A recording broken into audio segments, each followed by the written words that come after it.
Hey, what's up guys? Okay, raya nak dekat dah, so korang boleh siap-siap. Ini resepi rendang untuk 1 ekor ayam. Jangan tukar resepi Yang ni untuk 1 ekor ayam. Kita buat sekali dengan nasi impit. So ambil 4 biji bawang merah, 4 batang serai, 4 ulas bawang putih, halia sebesar ibu jari, lengkuas sebesar ibu jari dengan seketul kecil kunyit hidup. Korang blend sekali dengan air. Lepas tu kita tumis dalam minyak yang panas. Lah tak panas minyak ni, tunggu dia panas dulu. Masukkan 2-3 sudu cili kisar. Nak pedas lebihkan lagi lah.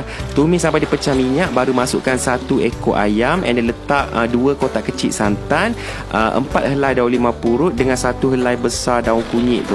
Lepas tu masak sampailah ayam kita empuk. Okay, next korang lari pergi supermarket and cari ketupat mini Nona. Yang ni nasi impit yang kita guna every year sebab senang. Korang rebus dia dah siap nasi impit di pagi Syawal tu. Dan kita guna juga lemang asli Nona. Yang ni pun datang sekali dengan santan, serbuk santan lah. So senang, rebus sekali and siap. And dua-dua lemang dengan ketupat tu, dua-dua ada food grade packaging, so dia selamat untuk dimasak lah. Okay, so bila kita punya rendang tu dah empuk, masukkan 2 sudu krisik, 1 ketul kecil gula Melaka, lepas tu letakkan pis asam jawa, lepas tu korang letakkan garam dengan sebut perasa semua lah. Okay, garam ni kena careful dek, aku jangan letak banyak terus, nanti rendang tu masin di pagi Syawal lah, risau. Okay, final touch, masukkan lagi hirisan daun kunyit bila rendang tu dah ready untuk kita hidang nanti. Okay, so nasi impit pun dah masak macam bantal, comel, empuk nampak.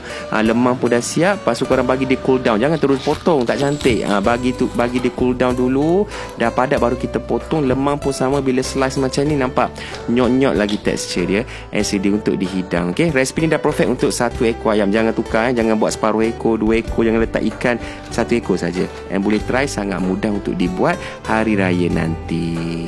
Rasa macam rendang mak-mak masak time raya tu. Okay, and perfect kalau makan dengan nasi impit ataupun lemang yang Nona ni. So jangan lupa try, and selamat hari raya.